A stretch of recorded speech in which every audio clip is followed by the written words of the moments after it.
Malaysia প্রবাসীদের মারধরের ঘটনায় দূতাবাসের দুঃখ প্রকাশ, ইএসকেএলের বিরুদ্ধে সংবাদ সংগ্রহে বাধা দেওয়ার অভিযোগ। বিস্তারিত জানতে ভিডিওটি শেষ পর্যন্ত দেখুন।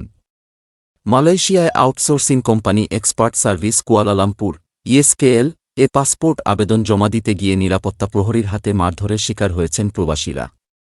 এ নিয়ে গণমাধ্যমে সংবাদ প্রকাশ হলে এবং তা বাংলাদেশ হাইকমিশনের নজরে এলে বিষয়টি খতিয়ে দেখার আশ্বাস দেয় কর্তৃপক্ষ। এ ঘটনার জন্য বাংলাদেশ হাইকমিশন কুয়ালালামপুর মালয়েশিয়া বুধবার দুপুরে এক সংবাদ বিজ্ঞপ্তির মাধ্যমে আন্তরিক দুঃখ প্রকাশ করেছে।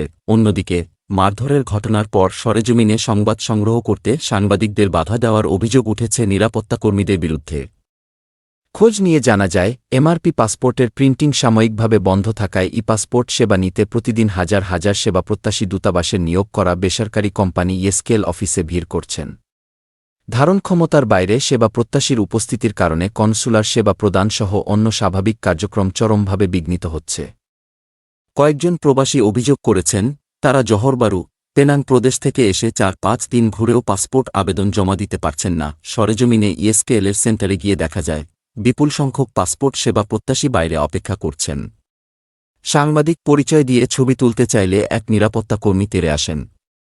ছবি ও ভিডিও নেওয়ায় বারবার বাধা দিতে থাকেন।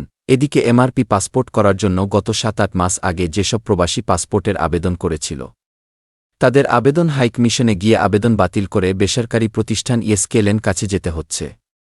এ প্রতিষ্ঠানের বিরুদ্ধে অভিযোগ আছে প্রবাসীদের ভয় দেখানোর জন্য নিরাপত্তাকর্মীরা তাদের মারধর করার।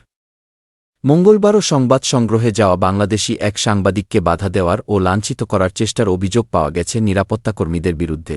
এ বিষয়ে মাইটিভির মালয়েশিয়া প্রতিনিধি আশরাফুল মামুন বলেন, প্রবাসীদের অভিযোগ পেয়ে ঘটনাস্থলে গেলে ভুক্তভোগীদের সঙ্গে কথা বলতে দেখে সিকিউরিটি গার্ড বাধা দেন এবং ভিডিও না করতে হুমকি দেন।